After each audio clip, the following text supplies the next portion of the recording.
আমার মাসুম এই বাচ্চাটা কি অপরাধ করছে নির্মম ভাবে আমার বাচ্চাটা হত্যা করলো।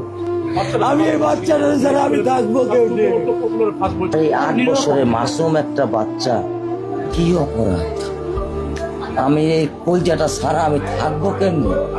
আমার এই বাচ্চাটা আমি ঘরে ঢোকার আগে ফ্রিজের মধ্যে আমার জন্য শরবত বানায় রাখা। আমার বড় মেয়ে না, আমার ছোট মেয়ে 8 বছরের মেয়ে। বাবা শরবত ছবি এখানে লাগাই রাখছে, বাবা তুমি আমাকে নিয়ে যাবা।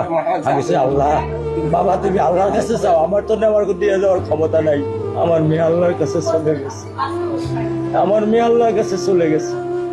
কি আমার ক্ষতি, কি আমার অন্যায়, কি আমার দোষ, আমি একটু জানতে চাই আপনাদের কাছে। আমার যদি কোনো দোষ থাকে, আমার কোনো যদি অন্যায় থাকে, প্রকাশ্যে আপনারা আমার ফাঁসি দিয়ে দেন। আমার পক্ষে সম্ভব না, দিনে ও 50 থেকে 100টা কল দেয় আমারে। বাবা তুমি কখন আসবা, বাবা তুমি কখন আসবা, বাবা তুমি কখন আসবা। 8টা বছর আমি আমার বুকের এই ঘরে ঘুম পাড়াইছি। আমি আজকে আমি কার সাথে ঘুম আসবো? আমি কি দিয়ে মনে সান্ত্বনা দিব? আমার অপরাধ কি?